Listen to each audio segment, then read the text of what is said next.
Hi everyone, delighted on this episode to be talking with someone who I can testify is a real person. I met them in person at Heroes Con in Charlotte, North Carolina just this past year, and that is comics creator Morgan B. Herron. Morgan, thank you for joining and talking with me. A pleasure. Thank you for having me on, sir. Absolutely, absolutely. You are at the drawing table right now, so you are in the midst of creating. I'm probably keeping you from something. It's all good. I definitely needed a break because we all need to talk with each other and not just be at the be on the grind all the time. So True, true, true, true. Well, the book that people might find you for out there on the internet is Frankie Boy Monster, and I'm delighted to say that I have read some of that as well, and love the color, the design, the storyline. Lots of fun things that are happening there, and I believe you are 4 issues deep. Is that right? for sure, yeah, we have issue 4 up on Kickstarter, and the previous issues are add-ons slash bundles if you've missed out on any of the previous ones. So yeah. Nice, nice. I always like to ask sort of a comics origin story. So, what inspires you about this world of comics? What got you tapped into this?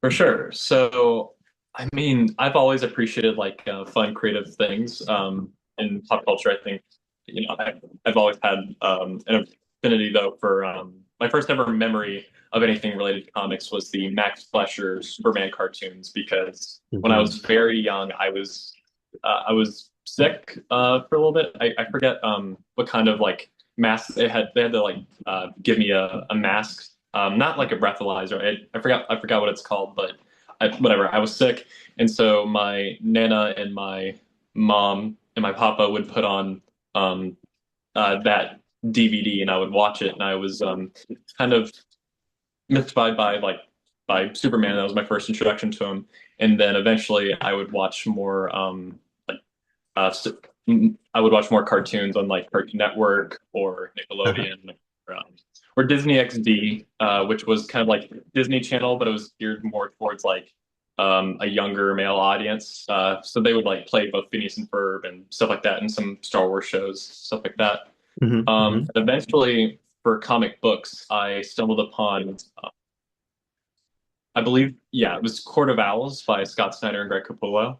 I Uh-huh. read that first, and that was my first like actual experience with like a comic book, but it was like a graphic novel, or whatever, the market term for the trade paperback, and fell in love with what you could do with like words and pictures, especially in that scene where you turn around the comic book and you feel as dizzy and lost as Bruce Wayne did in the in that scene in Court of Owls.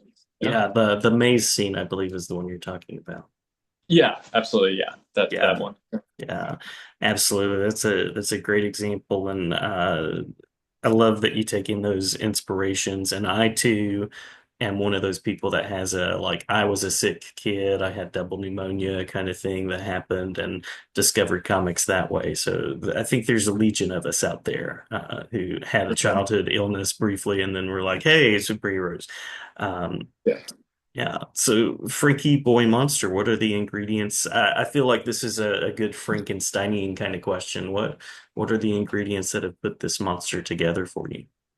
Yeah, so eventually so before I could even stumble upon like the Boris Karloff Universal Frankenstein movie, my gateway drug to that essentially was Mike Mignola's Hellboy. Because Yes. after I read a bunch of different Marvel DC stuff, I mostly leaned more towards DC because I liked that I felt like DC was more quirky. For whatever Hmm. reason, I always like the quirkier characters over what's super popular and poppy. That's always kind of been my thing for Hmm. whatever reason. Don't know why, I can't help it. Always got made fun of for it. Um, Eventually, though, I did get tired of like Marvel and DC stuff, and I was looking for other kinds of comics. And my friend Paul Fortner turned me on to Hellboy by Mike Mignola, and I fell in love with the atmosphere and the shadows and visuals. At first, though, I was repulsed by Mignola's art, but then I fell in love with it the more I read it. I don't know like how that works, how you can be repulsed by something, and then eventually kind of fall head and like the artist I am today. 12-year-old me probably would not have liked my art, I'll be honest, but I kind of fell in love with Mignola's style and his design sense too, not just like his graphic use of shadows. I first fell in love with that. I think everyone falls in love with his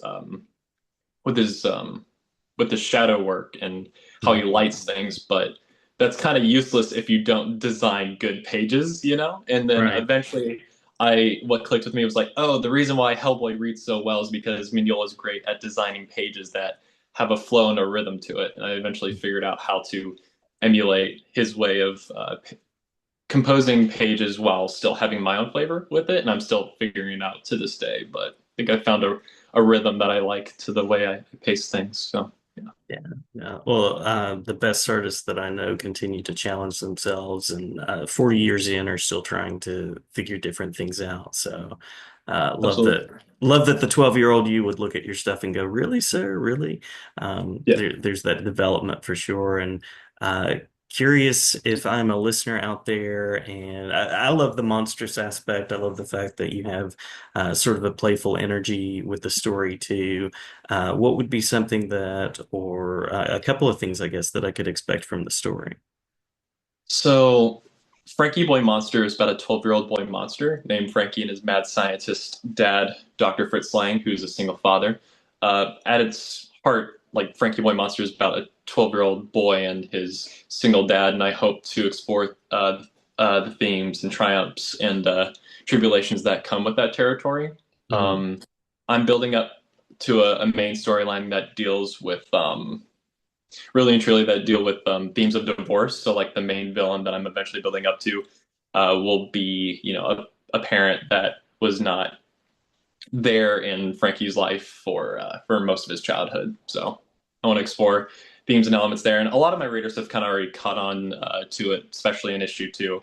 But I'm kind of sowing those seeds, and then eventually I'll reveal that in full when I get there. I'm writing issue six right now, so I'm finally getting ready to gear up to actually launch into that. Right now, I'm kind of letting people get a feel of the characters on these fun adventures while kind of sowing the seeds of that main storyline in there. Because you know, I don't want to go into the origins and backstories and drama of the character um till my readers like have an attachment to who they are as people, you know, so and their Yeah, attitudes. So yeah.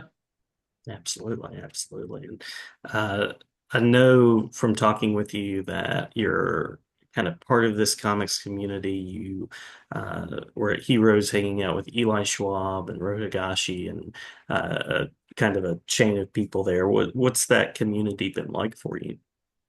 It's been, in all honesty, like really great. I think if I had done this by myself, like some of the independent, there's a lot of like independent creators that kind of like do their own thing. Like Tony McMillan, you've had him on. He's great. I love Mhm. his work a lot. He runs his own Etsy shop and stuff like that, and he self publishes mostly.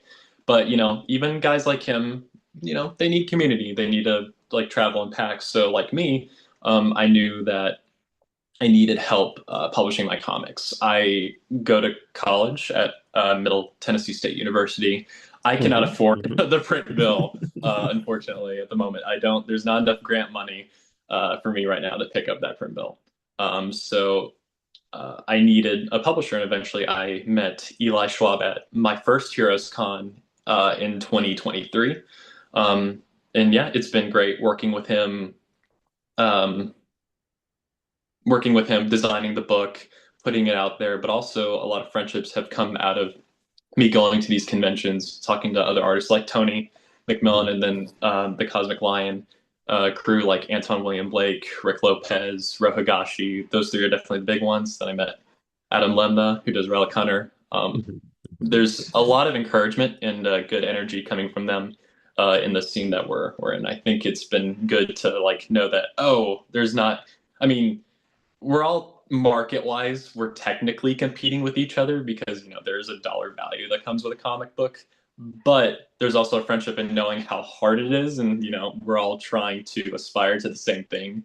So it's not like we're like, yeah, you're gonna, you know, take my sale. You know, there wasn't really much of that kind of how to describe it, that over competitive nature where it's like, yeah, get out of my way. It's been a lot of teaching each other and allowing us to grow together. You know, it's been a lot Yeah. of fun.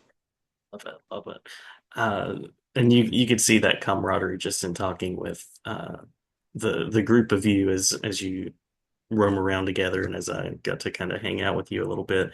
Um, I want to ask before we get to the final question, the kind of creative aspiration you talked about working on issue 6, anything in terms of the creative vision that you have for Frankie Boy Monster and work beyond?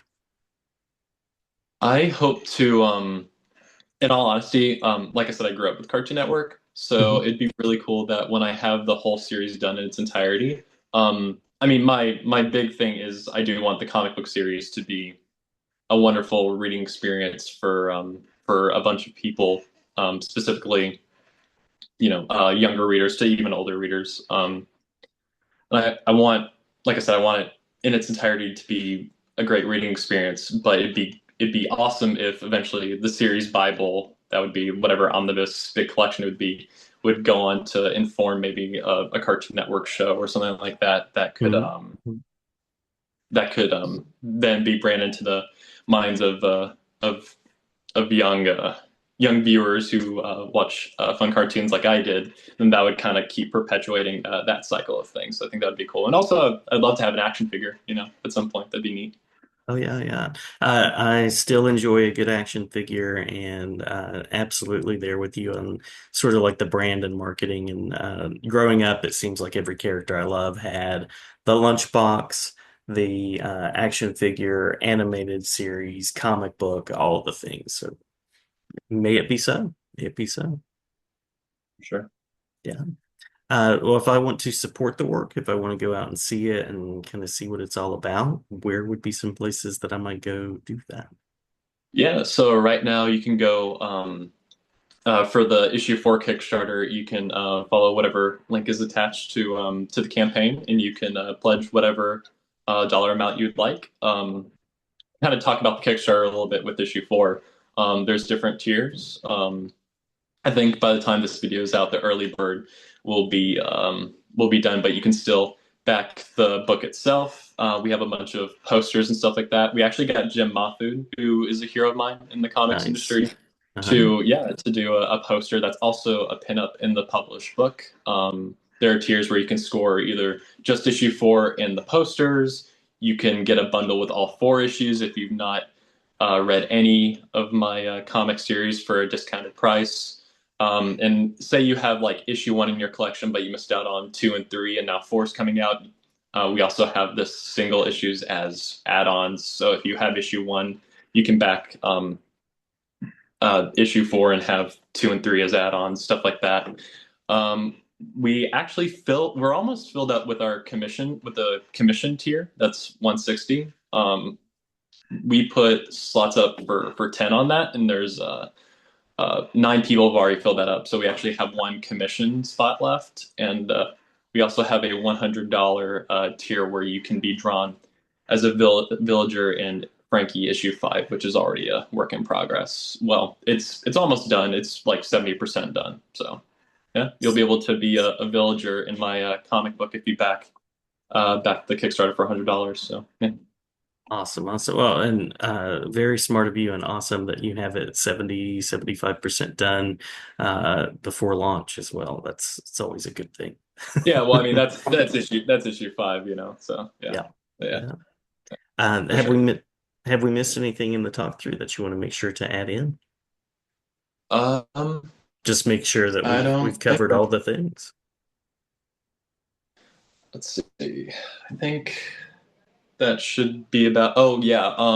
You can also go to the Cosmic Lion Productions website to buy any Frankie Boy Monster issues or anything from Cosmic Lion Productions. All right. All right. Sounds great. I always glad to talk with you. I'm sure I'll see you at Heroes Con again, and we will hopefully talk again soon.